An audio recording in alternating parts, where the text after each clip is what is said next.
Assalamualaikum warahmatullahi wabarakatuh. Selamat sore para Waalaikumsalam. peserta webinar Dolan ID Surabaya yang berbahagia.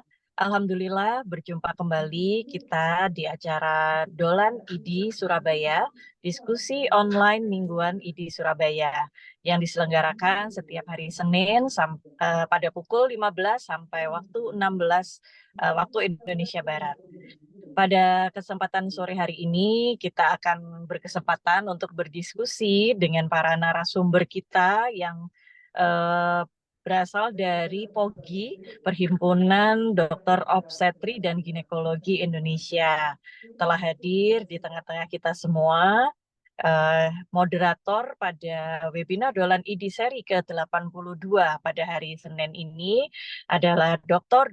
Agus Sulistiono, spesialis obstetri dan ginekologi, subspesialis konsultan fitomaternal. Dan tidak lupa dua narasumber kita yang pastinya sangat expert di bidangnya, yaitu dengan yang pertama adalah Dr. Manggala Pasca Wardana, spesialis obstetri dan ginekologi, subspesialis konsultan fetomaternal.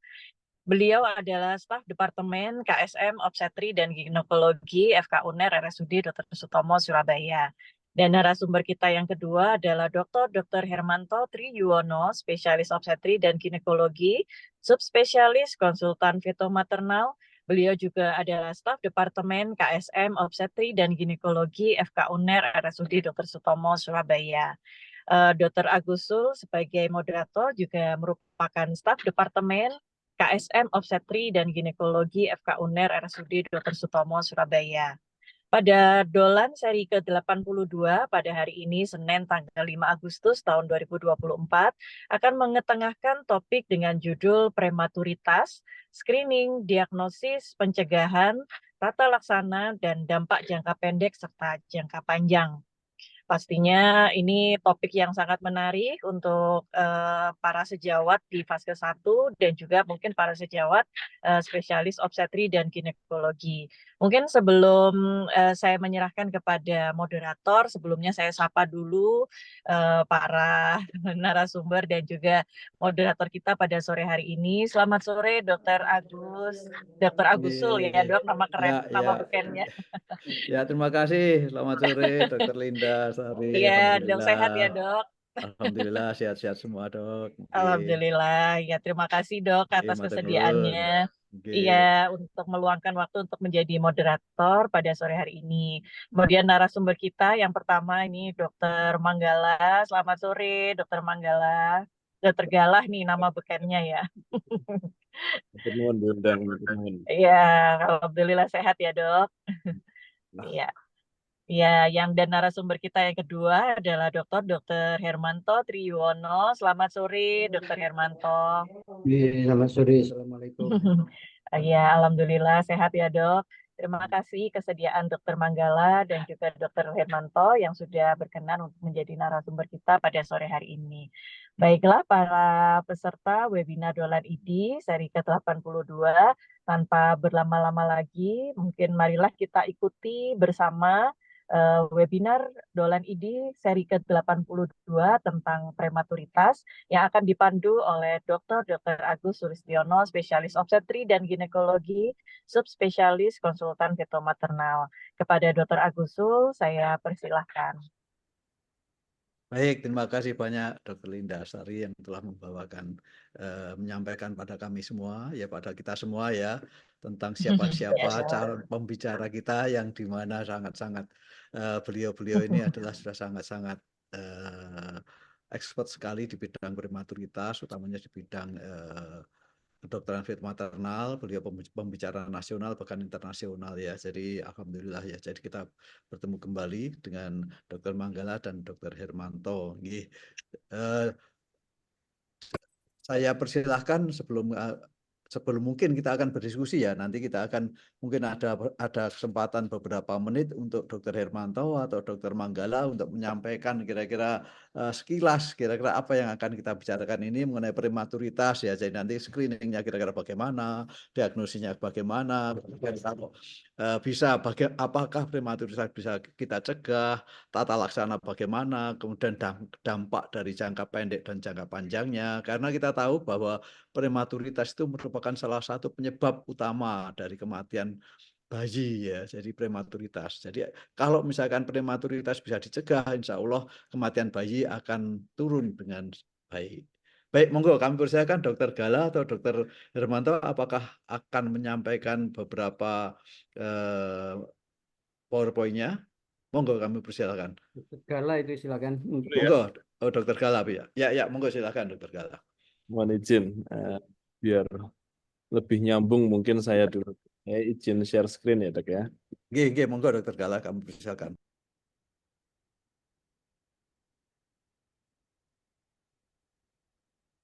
Enggak, sampun terlihat ya, Dok ya. Share screen saya, Dok ya. Ya, silakan Dr. Gala, monggo. Bismillahirrahmanirrahim. Assalamualaikum warahmatullahi wabarakatuh. Selamat sore semuanya yang saya hormati.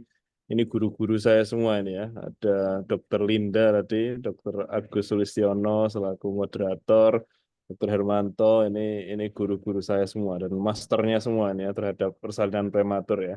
Cuma di sini kebetulan saya ditugasi untuk memberikan sedikit ya tentang prematuritas ya.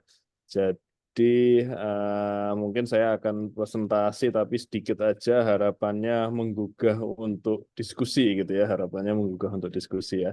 Yang saya hormati juga para partisipan ya, beberapa saya lihat ada senior juga guru-guru saya. Semoga kita semakin semakin memahami ya tentang prematur ini ya.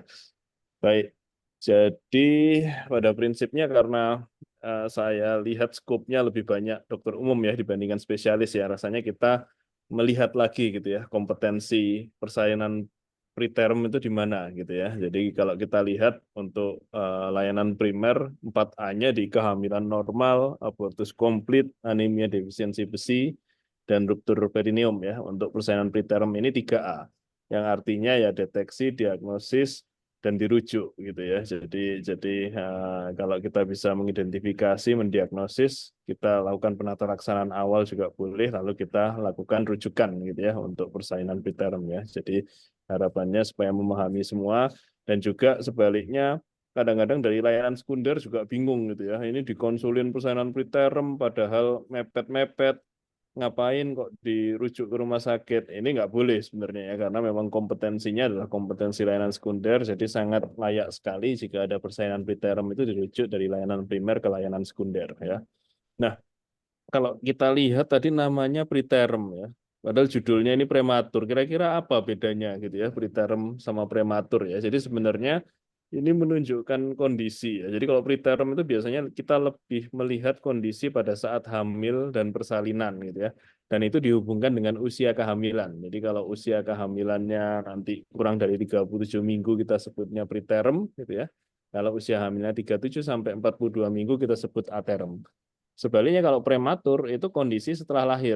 Jadi bayinya akan dievaluasi, dilihat ada tanda-tanda prematuritas apa enggak gitu ya. Kadang-kadang enggak sama gitu ya. Bisa saja kita hitung usia hamilnya ini preterm. Begitu kita lahir belum enggak ada tanda-tanda prematuritas. Oh, berarti mungkin salah ngitung usia hamilnya gitu ya.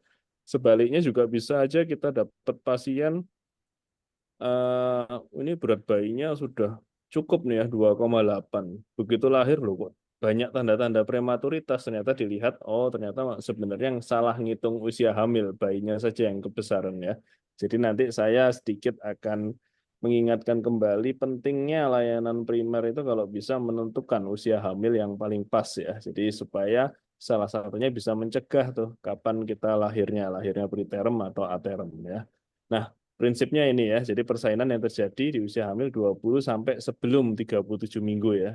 Sebelum 37 minggu, ini ada periode-periodenya, 37 sampai 42, tadi saya sebutkan itu adalah aterm, kalau lebih itu posterm, kalau kurang itu preterm ya.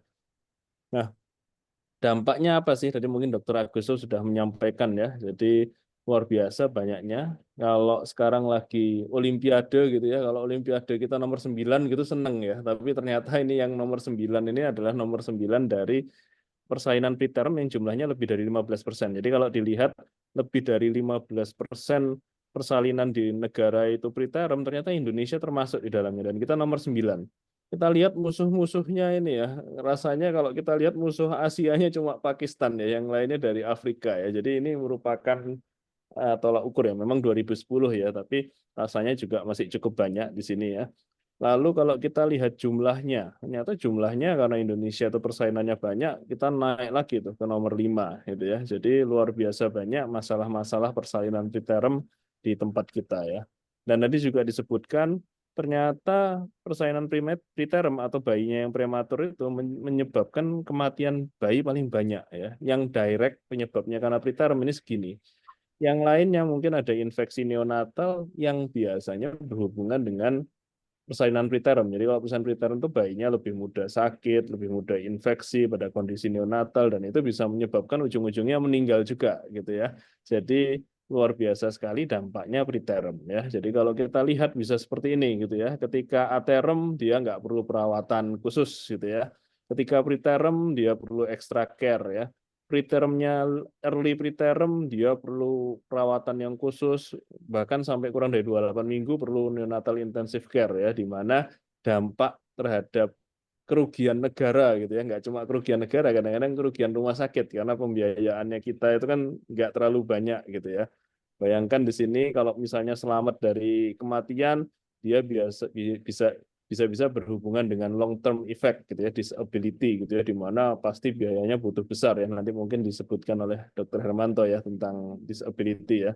Dan juga kadang-kadang gangguan pembelajaran, lebih mudah sakit dan lain sebagainya. Semua ini dampak jangka panjangnya sangat luas gitu ya, sangat luas. Nah, apa sih yang bisa kita lakukan? Sekali lagi kalau di layanan primer tentunya sebisa mungkin kita melihat ada faktor risiko apa enggak. Prinsip dari kehamilan selalu screening gitu ya, antenatal care itu melakukan screening. Jadi kita tanyain ibunya banyak-banyak pertanyaan tujuannya untuk menentukan ibu ini memiliki risiko atau enggak ya. Ini salah satu beberapa dari faktor risiko ya. Jadi usianya terlalu muda, terlalu tua, underweight, obesitas, punya penyakit kronis. Jangan lupa tanyakan riwayat kehamilan sebelumnya ya. Walaupun dulu hamil 9 bulan, 2,5, kadang-kadang kita tanyakan seperti itu, tanyakan, ibu dulu waktu lahir sempat enggak tensinya tinggi? Karena kadang-kadang itu berhubungan dengan problem kehamilan sebelumnya, misalnya dari riwayat preeklamsi dan lain sebagainya, riwayat persalinan preterm dan sebagainya. Jadi kalau ada faktor risiko ini, kita ingat bahwa ibu ini akan memiliki peningkatan risiko persalinan preterm. Untuk pencegahan, ya seperti tadi, ketika kita tahu faktor risikonya, maka kita bisa merencanakan pencegahannya. Contohnya ya hidup sehat gitu ya. Hamil kalau bisa direncanakan dengan baik, dan banyak beberapa potensi problem yang bisa di-screening ya. Mungkin salah satunya kalau dia ada riwayat persalinan preterm, kita bisa memberikan progesteron. Tapi pada prinsipnya ini bisa mungkin dilakukan di layanan sekunder ya. Misalnya ada gangguan anatomi uterus dan lain sebagainya. Bahkan kita kalau bisa melakukan pemeriksaan panjang serviks pada pasien-pasien yang memang high risk untuk persalinan preterm. Kalau misalnya diperlukan, kita bisa ikat serviksnya. Ya, itu hal yang cukup simple dilakukan asalkan kita bisa mendeteksi faktor risikonya. Yang agak menarik lagi juga screening preeklamsi. Di buku KIA ini sudah ada screening preeklamsi. Kenapa? Karena preeklamsi itu rata-rata bisa menyebabkan persalinannya lebih cepat atau preterm ya. Jadi lakukan screening ini, evaluasi apakah ibu hamil ini memiliki faktor risiko atau enggak ya. Dan kalau dia punya kelainan kehamilan obstetrik baik non obstetrik, hendaknya dievaluasi dan ditangani sejak dini ya. Nah, diagnosisnya apa sih? Pada prinsipnya kalau ada ibu hamil datangnya kurang dari 37 minggu, ada tanda-tanda persalinan, yaitu merupakan suatu ancaman persalinan preterm ya.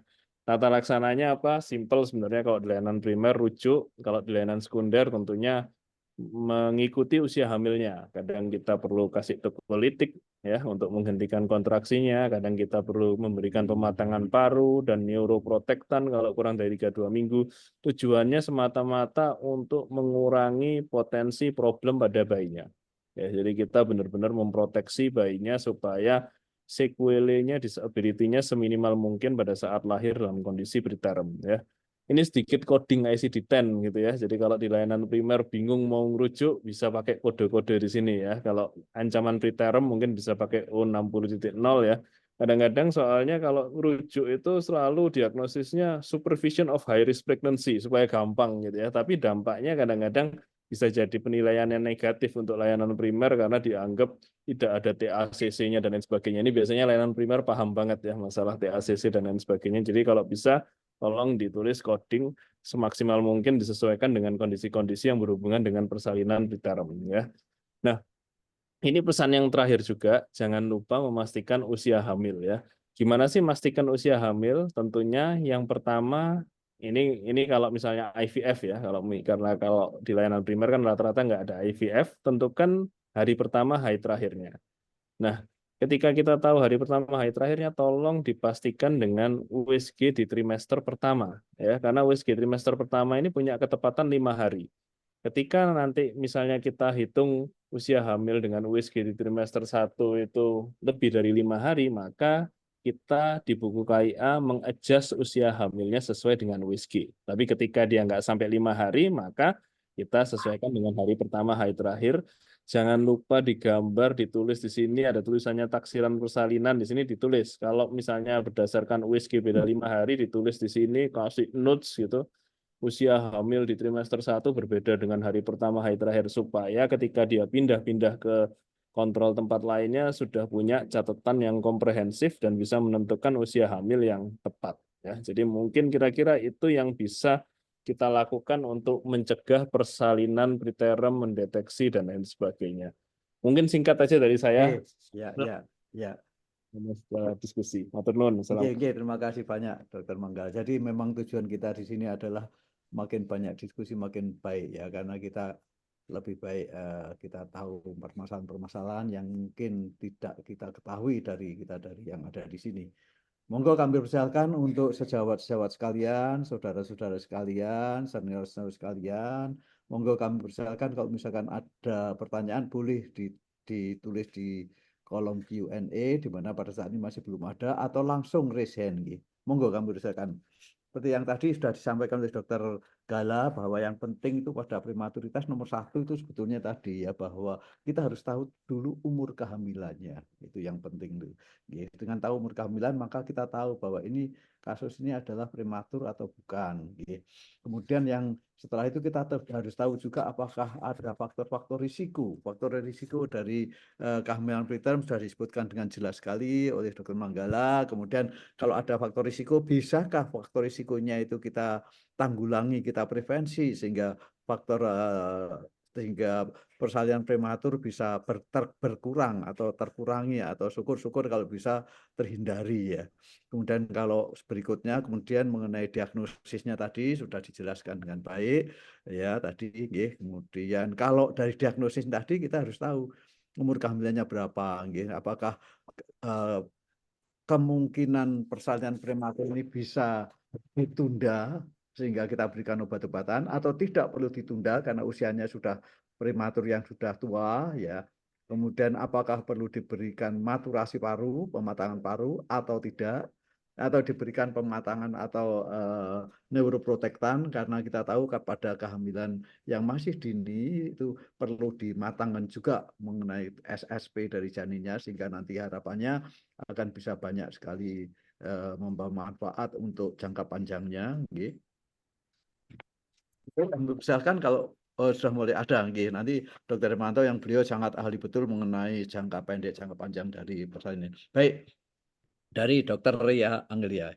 Baik, gambar faktor risiko disebutkan bahwa jika kita lahir prematur, anak memiliki risiko lahir prematur juga. Begitu, nggih? Jadi mohon dijelaskan, Dok. Monggo kami persilakan Dr. Gala ataupun Dr. Hermanto. Monggo, Dok. Jadi riwayat berulangannya dari persalinan prematur itu kenapa? Ya. Izin saya jawab dulu ya, Dokter. Monggo, misalnya Dokter. Ya. Jadi memang riwayat-riwayat kehamilan sebelumnya itu adalah hal yang sangat penting untuk ditanyakan. Ya. Riwayat preeklamsi, riwayat bayi kecil, riwayat diabetes gitu ya. Salah satunya juga riwayat persalinan prematur sebelumnya ya. Jadi kalau misalnya pasien ini punya riwayat persalinan prematur sebelumnya, itu alangkah baiknya kita mengevaluasi lebih lanjut gitu ya. Kira-kira ada faktor-faktor lain yang memungkinkan pasien ini berulang atau tidak ya. Salah satunya tadi seperti saya sebutkan. Jadi lebih baik dievaluasi panjang serviksnya. Apakah persalinan prematurnya ini karena kelemahan serviks gitu ya. Jadi lebih mudah persalinan prematur. Atau mungkin dulu ada riwayat infeksi gitu ya. Dulu saya sering infeksi saluran kencing, dulu saya sering keputihan dan lain sebagainya. Itu juga perlu dieksplor lebih lanjut gitu ya. Jadi pada prinsipnya anamnesis nggak selesai di situ. Kita harus menentukan lagi kira-kira ada problem apa dengan kehamilan sebelumnya nih ya. Atau mungkin saya itu prematurnya, begitu kita eksplor karena preeklamsi dok, karena saya preeklamsi dilahirkan lebih cepat ya, kita cegah preeklamsinya. Jadi kalau ditanya apakah memiliki risiko lahir prematur lagi, bisa ya ketika faktor risikonya itu adalah faktor risiko yang memang bisa dimodifikasi gitu ya. Jadi salah satunya seperti itu. Mungkin gitu, Dokter Agus. Oke, baik, terima kasih Dokter Gala. Jadi ada kemungkinan faktor yang sama yang dapat menyebabkan persalinan prematur yang akan datang. Demikian mungkin. Dan itu mungkin bisa diobati atau tidak bisa diobati atau bisa dilakukan sesuatu. Monggo, barangkali Dokter Hermanto, kami persilahkan dok. Monggo dok. Nggih, saya nambahkan sedikit aja nggih. Tadi sudah dijelaskan panjang lebar. Eh, yang saya baca itu ada penelitian yang menarik yaitu punyanya Sherf ya di Tel Aviv terhadap triad ya 1406 yang T anak perempuan dan cucu perempuan ya. Itu ternyata kalau kena preeklamsi dan IUCR itu yang memang betul-betul. Kalau UT-nya kena preeklamsi atau IUCR, nanti anak perempuannya akan berisiko tinggi untuk preeklamsi dan IUCR. Kemudian cucu perempuannya juga. Penelitian ini sangat luar biasa ya, karena pencatatannya begitu bagus. 1400 itu. Jadi pada IUCR ya, bukan berhitung ya. Oke, makasih. Baik, terima kasih Dokter Hos. Jadi artinya bahwa selalu ada keberulangan itu oleh karena mungkin ada faktor-faktor yang menyebabkan keberulangan itu Dokter Hos. Ya, jadi demikian. Jadi demikian Dokter Ria, monggo kalau misalkan Dokter Ria ada sesuatu yang rasanya masih akan ditanyakan atau masih belum puas, monggo kami persilakan untuk resign, kami persilakan. Kalau tidak ada, kami lanjutkan dengan yang kedua dari Dokter Durotul Rizkiah. Apakah dokter umum harus bisa USG untuk pelayanan di FKTP? Monggo, agak menyimpang sedikit ya dengan prematuritas. Tapi monggo barangkali ada dari Dokter Manggala, kebetulan Dokter Manggala ini beliau itu yang membandingkan atau yang mengatur dari BPJS ini. Monggo kami persilakan Dokter Gala. Iya. Yang menjawab mungkin harusnya malah Dokter Agusul nih ya, Ketua Pokja USG ini ya, zaman dulu ya di Pokja. Nanti mungkin bisa ditambahkan. Jadi pada prinsipnya kalau kita lihat di SKDI gitu ya, pemeriksaan screening USG itu kita ngomongnya 4A ya, screening USG obstetrik ya, yang kita sepakati bersama bahwa di layanan primer kalau bisa melakukan USG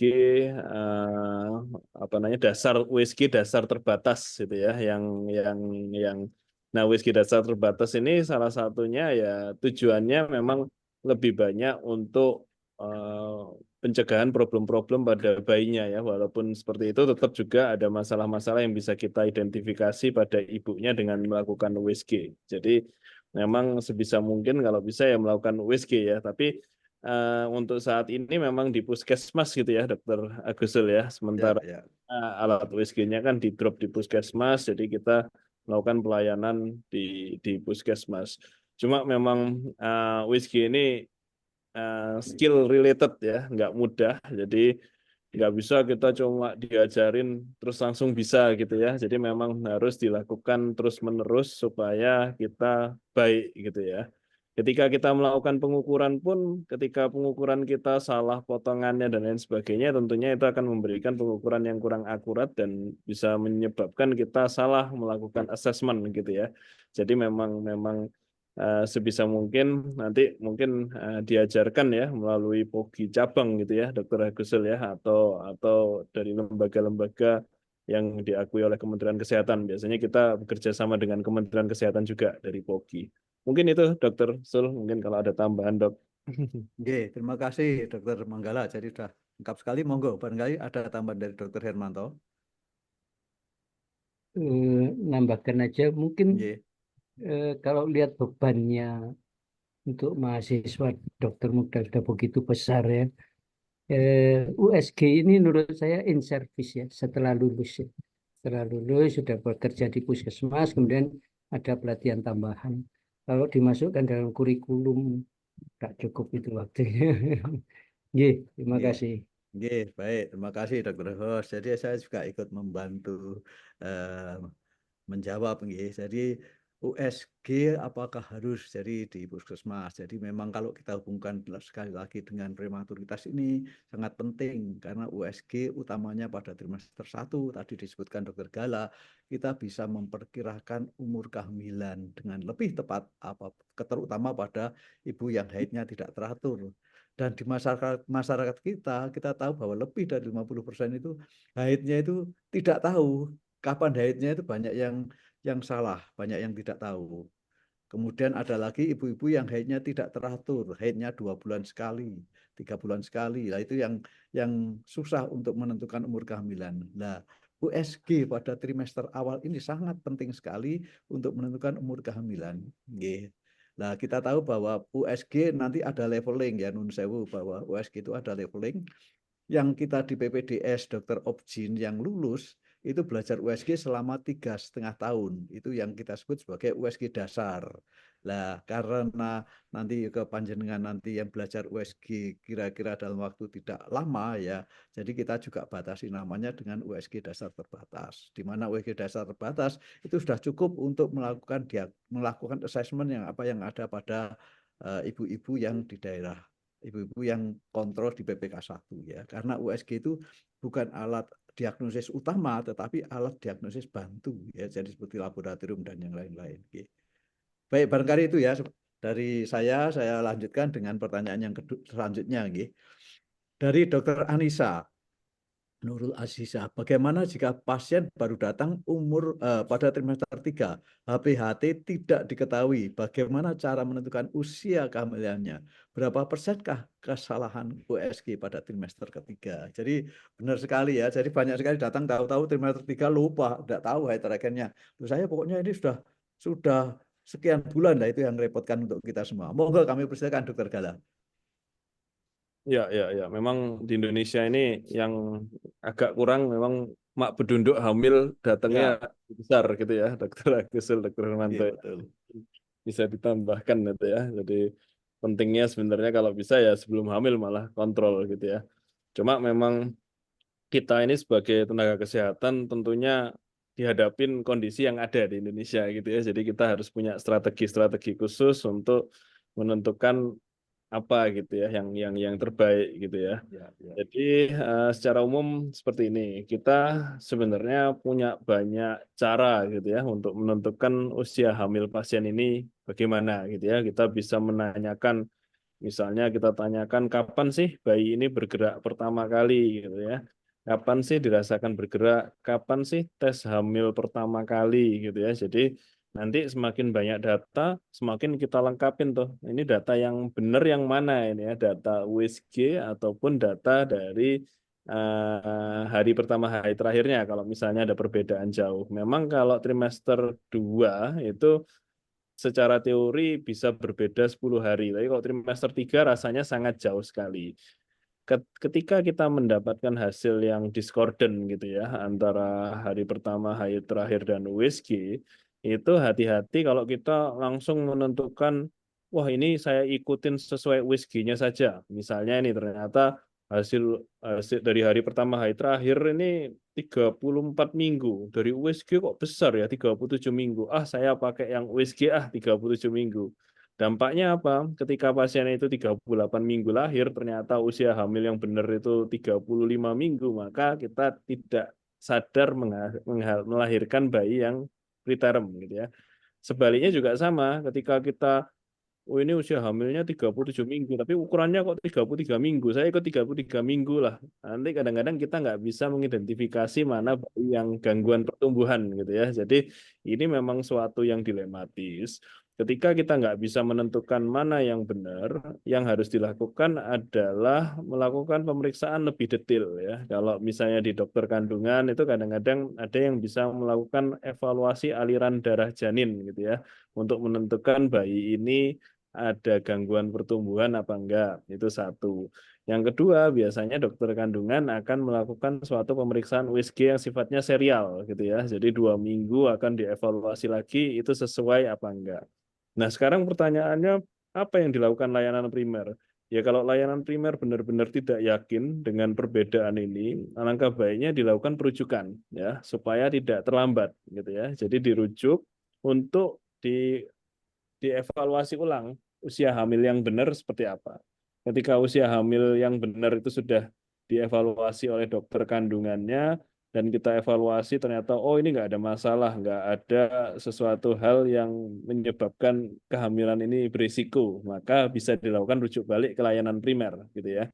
Tapi ketika ketika dilihat loh kok misalnya apa namanya kok kok ternyata ini bayinya yang kebesaran atau bayinya yang kekecilan ya maka dia akan melanjutkan penata laksanaan di layanan sekunder. Jadi kira-kira seperti itu. Ini hal yang cukup banyak didapatkan dan mungkin bisa kita lakukan strategi-strategi seperti itu. Mungkin itu Dr. Agus. Nggih, matur nuwun Dokter Gala, jelas nggih. Monggo barangkali ada Dokter Hermanto, monggo Dokter Ros, ada tambahan-tambahannya. Ampun. Nggih, baik. Betul-betul Dokter. Nggih, jadi kalau tidak ada, ini berikutnya Dokter Amir Fahad nggih, Dokter apa nggih. Jadi beliau juga menanyakan hal-hal yang lebih kurang sama dengan yang ditanyakan Dokter Anissa ya. Jadi mengenai USG pertama kali usia di trimester 3 di puskesmas nggih. Jadi ini dianukan kira-kira hal-hal apa yang untuk lebih tepat lagi untuk melihat USG pertama kali itu umur kehamilannya nggih. Jadi setuju sekali Dokter Gala ya. Jadi ideal memang semua wanita hamil itu idealnya itu pada trimester pertama itu dilakukan pemeriksaan USG. Jadi beliau pada saat K1 ke puskesmas idealnya dilakukan USG untuk melihat apakah ada kesesuaian atau tidak kesesuaian dengan umur kehamilannya. Kalau tidak ada kesesuaiannya pada trimester awal, maka relatif kita lebih mempercayai USG ya demikian nggih. Kecuali kalau bayi tabung tadi disebutkan Dokter Gala, karena pada trimester awal hampir tidak ada perbedaan antara orang yang kecil maupun orang yang besar, orang yang tinggi besar, tinggi ataupun orang yang agak pendek itu hampir tidak ada perbedaannya pada ukuran pada trimester pertama pada janin. Jadi semuanya hampir sama sehingga ketepatan dari pemeriksaan trimester pertama yaitu Krohn-Ramling CRL itu adalah sangat tepat sekali pada awal kehamilan ya. Jadi ini dianjurkan ya untuk semua wanita yang hamil ya. Jadi memang tugas kita semua ya, tugas kita sebagai dokter ya, tugas panjenengan semua sebagai dokter ya apapun juga mengedukasi pasien bahwa USG itu bukan hanya untuk melihat sesuatu pada bayinya, bukan untuk melihat kelainan pada bayinya saja, bukan untuk melihat kelaminnya saja, tapi salah satu utamanya pada trimester awal itu untuk melihat umur kehamilan. Dari umur kehamilan tadi disebutkan bahwa dari umur kehamilan akan menentukan selanjutnya. Karena dapat membedakan kira-kira ini bayi kecil atau bayi besar. Nanti dikira bayi kecil, ternyata umur kehamilannya sudah 37 minggu seperti Dokter Gala. Sehingga akhirnya ditunggu ternyata bisa terjadi morbiditas ataupun mortalitas pada janin tersebut. Nggih. Baik, monggo barangkali sementara ini demikian, belum ada yang lain yang ada Q&A-nya masih belum ada tambahannya, atau mungkin monggo kami persilakan kalau misalkan mau raise hand pun lebih baik ya, jadi kita bisa bertatap langsung atau misalkan bertanya secara langsung. Baik, mungkin Dr. Host ada tambahan sebelum kita yang Iya. ke lain-lain kita anukan dulu. Efek dari jangka panjangnya kira-kira Dokter Hos. Iya. Kira-kira Dokter Hos beliau itu sangat ahli betul mengenai janin yang bagaimana membuat janin di dalam rahim itu baik. Jadi inteligensi janin, meningkatkan kecerdasan janin dalam rahim, kemudian bagaimana kita itu menyintai janin, bagaimana bonding. Monggo mungkin Dr. Hermanto juga banyak sekali meneliti, banyak sekali mempelajari efek jangka panjang pada janin-janin, baik janin prematur, janin preeklamsi, janin pada ibu yang gemuk, dan seterusnya. Monggo kami persilakan Dr. Hermanto untuk memberi wawasan pada kita semua sehingga kita lebih jelas efeknya pada efek jangka panjang dari janin tersebut. Monggo kami persilakan, Dok. Nggih, matur nuwun kesempatannya. Yang memang jangka pendeknya juga menyedihkan, jangka panjangnya juga ternyata ada ya. Untuk bayi ini tentunya dia merupakan pembunuh bayi yang pertama ya setelah di samping kelainan bawaan janin dan asfiksia. Dampaknya tentunya memang neurodevelopmental itu memang dia belum siap ya untuk anunya, untuk bayinya. Kalau di luar negeri itu sampai biayanya luar biasa besarnya dianggarkan pemerintah untuk menangani prematuritas ini. Prematuritas ini menyedihkan ya, sampai WHO 2 kali yang mengeluarkan buku Born to Soon ya, tahun 2012 dan diulang lagi bekerja sama dengan WHO dan tidak terjadi penurunannya, tidak terjadi penurunan di insidennya ya, angka kejadiannya tidak berkurang. Jadi mohon bantuan ini. Nah, mengingat keuangan di negara berkembang, kita manfaatkan yang screening tadi Dokter Kala ya, screening penting sekali. Kemudian pencegahan belum bisa, mungkin screening bisa, mungkin setelah ketahuan faktor risikonya ditambahkan. Kemudian kalau untuk jangka pendek saya titip satu, Dok, aspek psikologi ibu yang anaknya ada di NICU ya. Mereka itu terhalang SOP sehingga tidak boleh menyentuh bayinya, pada faktor pertumbuhan suara ibu. Suara paling indah di dalam rahim itu suara ibunya ya. Jadi pada waktu di NICU yang tergantikan oleh suara mesin tut itu, alangkah indahnya kalau ibu diberi kesempatan untuk berapa kali sehari itu menyentuh, mengajak ngomong, luar biasa ini ya. Adik gitu aja sudah senang, dia ingat lagi, itu luar biasa. Jadi saya percaya bahwa suara itu merupakan salah satu faktor pertumbuhan ya, apalagi termasuk kombinasi suara yang paling harmonis yaitu musik ya. Itu jadi mohon bantuan. Saya pernah mengalami sendiri ibu yang sangat menyedihkan ceritanya, dia menyentuh bayinya setelah bayinya meninggal ya. Jadi dia tidak pernah menyentuh bayinya saat hidup. Jadi mohon bantuan, diberi kesempatan, tidak tahu pakai lengan yang masuk ke dalam NICU-nya itu, tabungnya itu, sehingga dia ada kesempatan lah meraba menyentuh bayinya saat hidup ya, saat hidup. Itu yang pertama untuk jangka. Yang jangka kedua adalah Britem ini akhir-akhir ini di mungkin 7 tahun terakhir ini dari sejawat kardiovaskuler menemukan bahwa untuk ibunya ternyata partus yang gampang batuk aja lahir ya, sebayi 1 kilo itu ibunya batuk aja lahir ya, ternyata dampaknya 10-20 tahun kemudian tuh meningkatkan risiko penyakit kardiovaskuler dari ibu. Jangka panjang ini dari ibunya, bukan pada bayinya, Dok. Ibu dan bayinya. Ada jutaan kasus ya. Jadi terutama di Motorio Pensewu ya, beliau menulis baik untuk preeklamsi. Jadi nampaknya adverse pregnancy outcome itu berdampak pada ibunya. Gestational diabetes, preeklamsi dan preterm birth itu ibunya terkena peningkatan penyakit kardiovaskuler dekade berikutnya ya, 10 tahun 20 tahun kemudian. Nah, apa yang harus dilakukan kalau ini disadari? Oh ya, sekarang ini salah satu checklist dalam screening wanita kena penyakit kardiovaskular itu adalah pernah melahirkan bayi preterm, itu masuk ya. Jadi apa yang bisa dilakukan saat 12 minggu pertama, yaitu yang sekarang diusulkan terminologinya oleh WHO dan Williams Obstetrics adalah trimester 4, itu jendela peluang untuk mengubah itu ya, untuk ibunya, lifestyle ataupun pencarian faktor risiko secara lebih detail. Itu yang dianjurkan di 12 minggu setelah kelahiran. Ini mohon bantuan. Jadi 2 hal itu jangka pendek. Mbok Yao ibunya boleh menyentuh bapaknya, ibunya Ya. Mbok Yao bahasa Indonesianya apa ya Mbok Yao? Ya, gitu.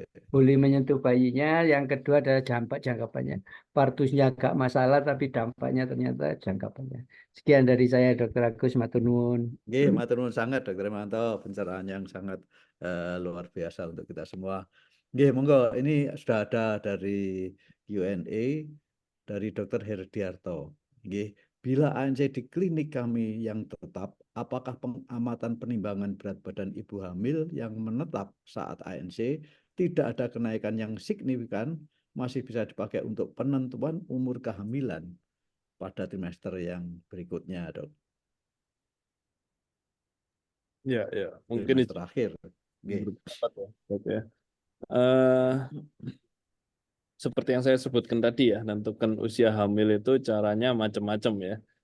Kalau berat badan enggak, mungkin lebih ke tinggi fundus uteri gitu ya. Jadi kita biasanya menentukan hari pertama haid terakhir, tinggi fundus uteri, apa namanya, pertama kali tes hamil, pertama kali bayi bergerak, itu untuk menentukan lah ya usia hamil ya. Tapi kalau berat badan ibu hamil ini harus hati-hati sekali ya. Ini yang mungkin nanti banyak disebut juga, itu istilahnya fetal programming ya. Setiap ibu hamil punya program ya. Jadi dia tergantung BMI-nya berapa, itu kita punya target-target berat badan kenaikannya segini. Kalau misalnya berat BMI-nya cukup, mungkin 12 sampai 15 kiloan lah ya. Kalau misalnya dia obesitas, maka targetnya lebih berkurang dan lain sebagainya. Itu semua ada di buku KIA ya. Jadi di buku KIA itu sudah ada grafik lengkap dari IOM ya kalau nggak salah ya. Jadi kita tinggal nitiin aja, disesuaikan, dilihat berat badannya sesuai apa enggak ya. Nah, ketika nanti tanya apakah berat badan ini berhubungan dengan prematur, ya bisa saja berhubungan. Tapi yang lebih berhubungan tentunya lebih ke bayinya kebesaran gitu ya, makrosomia kalau dia terlalu banyak nambahnya, atau kalau enggak ya gangguan pertumbuhan ya, atau IUGR ya. Nah, itu yang mungkin harus kita hati-hati ya. Jadi kalau misalnya kita hitung awalnya ini hari pertama, hari terakhirnya sesuai nih ya. Habis itu kita lihat grafiknya, loh berat badannya kok flat ya ibunya ya, nggak nambah gitu ya. Kita lihat lagi tinggi fundus uterinya kok ya kecil ya. Habis itu kita USG, loh USG kok ukurannya usia hamilnya ternyata kecil ya. Jangan malah dirubah usia hamilnya. Oh mungkin saya Ya. salah ngitung usia hamil yang pertama. Ini justru tanda-tanda bahwa oh berarti bayinya ada gangguan pertumbuhan di dalam gitu ya. Jadi jangan dibalik gitu ya. Jadi hamil itu kalau kita nyebut kontrolnya itu ANC gitu ya, antenatal care ya. Saya selalu memandang care itu sebagai ya kita melihat secara komprehensif gitu ya, mulai dari nutrisi, mulai dari plan, mulai dari assessment dan lain sebagainya. Jadi semuanya itu harus kita evaluasi secara menyeluruh, dan ibu hamil itu harus paham gitu ya. Oh ini kondisinya saya lagi apa sih? Saya rencananya apa? Saya harus ngapain selama saya sampai kontrol dan lain sebagainya supaya dia dapat apa ya, dapat advice yang tepat gitu ya. Dan bisa istilahnya gini, ketika berat badannya nggak terlalu banyak, kita kasih tahu untuk meningkatkan ini dan lain sebagainya, dia bisa ngejar gitu ya. Jadi hamil itu 9 bulan. Sayang kalau 9 bulan itu dilewatkan secara percuma gitu ya. Jadi mungkin pandangan saya seperti itu ya untuk menentukan usia hamil. Mungkin itu dokter. Oke, baik. Jadi tadi juga ditambahkan oleh Dr. Hidayatto bahwa umbilikusnya juga mulai mendatar, lingkaran perut ibu hamil yang tetap ya. Jadi sudah disampaikan, dijawab Dr. Gala ya tadi. Mungkin Dr. Hermanto ada tambahan untuk Jembun. keadaan demikian ini. Nggih. Baik, kalau tidak ada kami persilahkan kami lanjutkan dengan pertanyaan berikutnya dari Dr. Raditya Eri Pratama. Assalamualaikum, izin bertanya terkait pemberian pematangan paru nggih, pada pasien dengan usia kehamilan prematur datang dengan pembukaan yang sudah fase aktif. Nggih. Apakah masih berguna? Kemudian dosis pemberian apa masih sama 2x6 atau 1x12 mg intramuskuler selama 2 hari? Karena di lapangan kadang menemukan ada yang diberikan dengan dosis 1x16. Matur nuwun. Nggih, monggo kami persilahkan, Dokter. Ya, izin mungkin saya jawab dulu aja. Jadi pada prinsipnya dulu mungkin ya kita pakai dosis 16 mg gitu ya, tapi sekarang kita sudah meninggalkan ya dosis 16 mg. Jadi yang kita lakukan sesuai dengan rekomendasi internasional, kalau dexamethasone kita pakainya 2x6 mg, kalau betamethasone kita pakainya 1x12 mg. Yang jadi masalah adalah rasanya kalau di rumah sakit saya lebih gampang nemu dexamethasone gitu ya. Jadi kita biasanya menggunakan dexamethasone 2x6 mg. Nah, pertanyaan berikutnya, apakah ada efeknya? Secara teoritis, dexa itu memang baru ada efeknya setelah 6-12 jam pemberian lah. Ada yang menyebutkan 6 jam, ada yang menyebutkan 12 jam pemberian. Nah, yang jadi masalah adalah ketika dia pasien sudah fase aktif, kita nggak tahu nih ya lahirnya bakal cepat atau lahirnya bakal lambat ya. Ketika kita dalam kondisi serba nggak tahu gitu, ya udah kita suntikkan saja, nggak ada salahnya. Karena efeknya nggak terlalu ada masalah, kecuali pasien ini mungkin punya diabetes. Ketika dia diabetes, mungkin gula darahnya jadi naik secara mendadak gitu ya. Tapi selama semuanya aman, biasanya kita berikan ya. Tapi ya intinya jangan sampai ini adalah istilahnya dosis yang sifatnya tambahan gitu ya, bukan dosis yang harus difulkan gitu ya. Jadi kita misalnya ada pasien preeklamsi berat harus dilahirkan gitu ya. Kita nunggu pematangan parunya dulu, jangan seperti itu. Jadi kita tentukan mana yang lebih penting gitu ya, dari melahirkan lebih cepat ataukah prematuritasnya. Nah, itu yang kita tentukan ya. Tapi pada prinsipnya kalau dia fase aktif preterm kita berikan aja ya. Bahkan kalau misalnya dia usia hamilnya kurang dari 32 minggu, titip ditambahkan pemberian magnesium sulfat untuk neuroprotektan ya, untuk mengurangi sekuele jangka panjang tadi ya yang kita takutkan. Mungkin itu Dr. Agesul. Nggih. Nggih, ada tambahan Dr. Hos? Mboten, Dok. Nggih, ini mungkin ada pertanyaan ke Dr. Hos ya kan nggih, dari Anonymous nggih. Jadi bagaimana langkah selanjutnya yang harus kita lakukan bila kita menemukan faktor risiko yang telah disebutkan tadi, misal mengenai usia ibu kurang dari 20, mengingat kami bersinggungan dengan mahasiswi. Jadi ini rupanya banyak mahasiswi yang hamil-hamil yang demikian ya. Jadi rasanya yang seperti yang sudah ada pemberian kontrasepsi pada ada hubungannya dengan pada pelajar. Jadi ini rupanya beliau ini banyak berhubungan dengan mahasiswi yang kebetulan hamil ini. Monggo kami persilakan Dokter. Faktor risiko. Jadi faktor risiko salah satu tadi usianya muda nggih. Nah, ini bagaimana kira-kira kalau menemukan demikian Dokter Hermanto? Atau bagaimana cara mencegah untuk supaya tidak demikian? Ini karena beliau mungkin banyak menemukan usia-usia di bawah 20 tahun yang hamil. Nah, ini kan berisiko terjadi persalinan prematur, persalinan preterm. Nah, preterm dengan segala risiko tadi. Kira-kira ada advice atau ada cara khusus untuk hal-hal yang demikian, Dr. Ros? Iya, Menarik sekali. Ini pertanyaan yang sangat-sangat sangat betul sekali yang terjadi pada masyarakat kita. nggih, nggih. Eh, Kalau di up to date itu nomor 1 adalah nulliparity, enggak bisa dihitung. Kemudian rekuren yang paling sering, kemudian usia tua justru dari faktor risiko ya, bukan premi muda rasanya ya. Itu kemudian yang lain sama ya.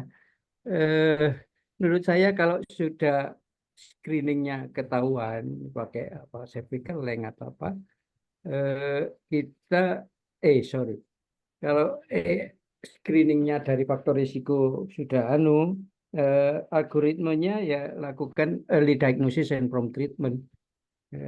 Cegah jangan sampai itu ketahuan sedikit sudah kita stop antara preterm labor supaya tidak terjadi preterm birth ya. Itu caranya macam-macam. Salah satunya mungkin dengan istirahat ya. Istirahat yang banyak, tidak beban kerja dan sebagainya.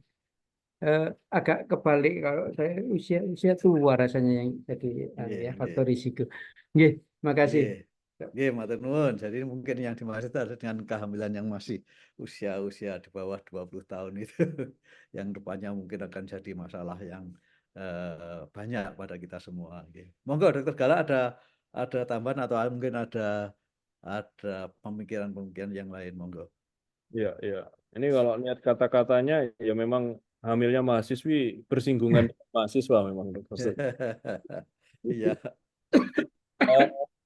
Saya setuju sebenarnya ya dengan Dr. Hermanto ya. Mungkin kalau kita kaitkan dengan apa itu namanya, dengan insufisiensi cervix gitu ya, misalnya dengan apa namanya cervix yang memendek dan lain sebagainya, itu memang tidak ada hubungan langsung. Mungkin ada beberapa literatur yang menyebutkan ada hubungannya, mungkin dihubungkan dengan penyakit-penyakit lainnya gitu ya, penyakit-penyakit medis lainnya gitu ya. Jadi kalau misalnya dia meningkat risiko preeklamsi gitu, otomatis kalau jadi preeklamsi kadang-kadang persainannya lebih cepat gitu ya, dan lain sebagainya ya. Jadi rasanya kalau kita diajarkan kalau di Surabaya itu untungnya mungkin dulu kita pernah kenal kartu skor Puji Royati ya, walaupun sekarang nggak dipakai lagi ya. Itu memang tujuannya memang untuk mendelii ini bahasa apa lagi ya. Tadi Mbok ya, untungnya judulnya dolan ini ya, jadi boleh pakai kata-kata itu ya. Jawaban. Untuk ngelihat ya artinya apa? Artinya faktor risiko tinggi itu artinya kita memberikan perhatian lebih khusus lah untuk ibu hamil ini. Jadi kalau misalnya dia usia kurang 20 tahun, kita beritahu ke ibunya. Ibu ini secara statistik ada risiko A, B, C, risiko preeklamsi dan lain sebagainya. Ayo kita jaga sama-sama lah ya, Bu ya. Jadi nanti ada hal-hal yang perlu kita periksa, kita perlu lakukan screening preeklamsi, kita melakukan ini dan lain sebagainya. Jadi ibu itu semakin paham bahwa oh iya, saya harus melakukan sesuatu yang lebih dari orang-orang yang mungkin usianya di usia yang standar untuk hamil gitu ya. Jadi pada prinsipnya menyiapkan. Usia di bawah 20 tahun tuh nggak gampang untuk disiapkan gitu ya dokter. Dokter mereka masih sibuk dengan hal yang lainnya juga gitu ya. Tapi memang itulah tugasnya dari kita sebagai tenaga kesehatan untuk memberi informasi lebih komprehensif untuk populasi-populasi yang seperti ini. Memang lebih susah, tantangannya pasti lebih berat gitu ya.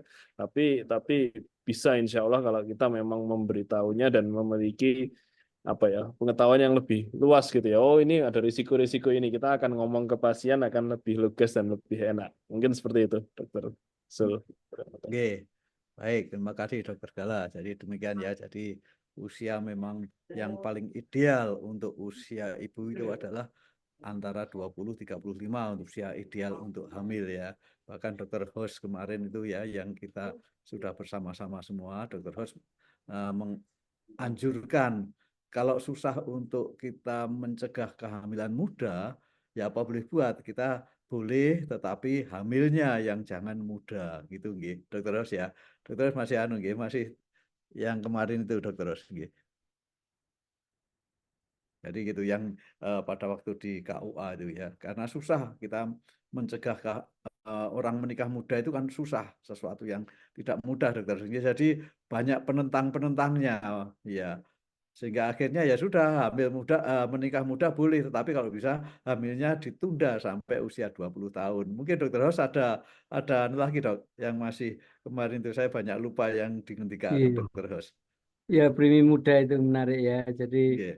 kita nggak bisa mencegah perkawinan anak-anak ya, tapi mencegah kehamilannya yang bisa ya. Nah itu kadang-kadang memalsukan usia dan sebagainya, tapi lihat kelihatannya wajahnya masih pingin mainan pasaran, kelereng, bekel. Gobak sodor ya aja belum waktunya Ya. hamil. Ya, itu kita tunda kehamilannya. Perkawinannya enggak bisa. Memang itu kultur ya. Itu dok. Matur nuwun. Nggih. Jadi saya ingat betul itu ya. Jadi di mana pada waktu itu kalau bisa jangan menikah muda itu banyak sekali penentangnya gitu Dokter Hos nggih.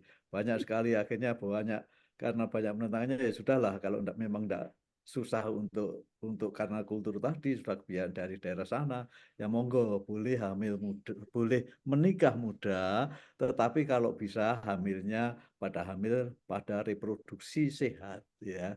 Yang disebutkan Dr. Gala tadi dari Skor Puji Rohyati maupun dari sebanyak kepustakaan disebutkan bahwa kehamilan sehat itu, reproduksi sehat itu adalah usia 20 sampai 35 tahun.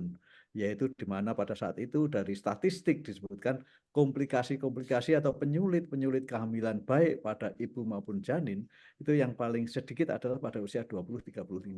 Sehingga akhirnya usia 20 sampai 35 itu disebut sebagai usia reproduksi yang sehat. Ya. Baik, barangkali demikian, nggih. Jadi waktunya ini kita ada waktu tinggal 2 menit. Monggo barangkali ada take home message dari para pembicara. Kami persilahkan dari Dr. Hos dulu atau Dr. Gala dulu. Monggo Dokter.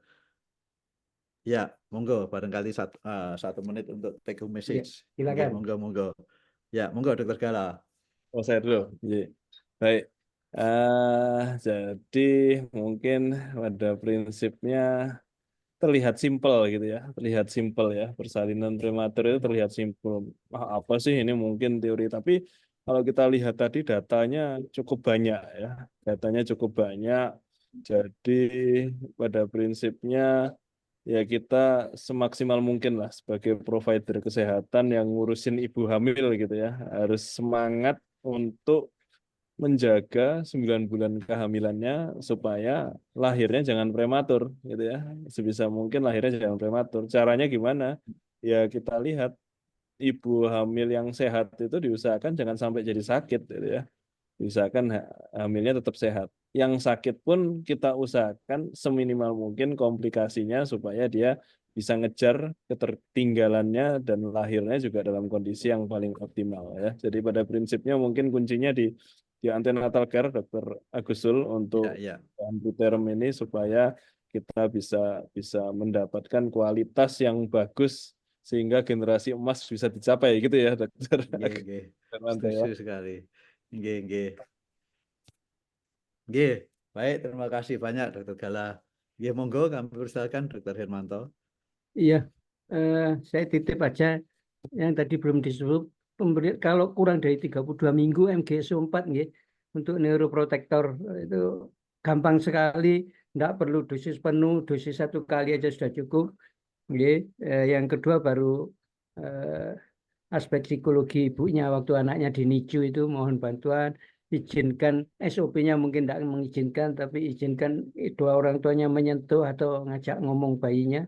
Kemudian yang ketiga, dampak jangka panjang dari preterm untuk ibunya. Dulu peningkatan risiko kardiovaskuler untuk wanita itu setelah menopause ya.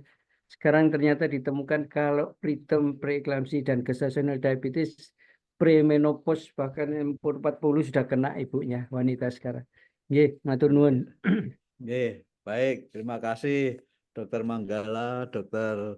Hermanto yang telah memberikan wawasan mengenai prematuritas pada kita semua. Nggih, moga-moga saja apa yang telah diberikan secara luar biasa pada kita semua ini membawa kebaikan bagi kita semua. Nggih.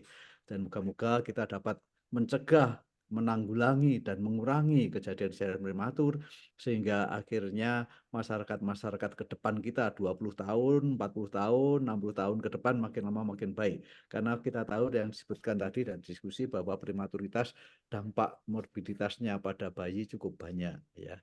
Baik, barangkali demikian Dr. Linda nggih. Kami akhiri diskusi pada sore hari ini. Saya ucapkan banyak terima kasih kepada sejawat-sejawat sekalian yang telah bersedia untuk hadir bersama, bersedia untuk diskusi bersama, memberikan masukan-masukan serta pertanyaan-pertanyaan pada kita semua. Baik, saya kembalikan kepada Dr. Linda, matur nuwun sangat atas kesempatan yang diberikan kepada saya, kepercayaan yang diberikan pada saya sebagai moderator. Monggo, Dr. Linda. Nggih.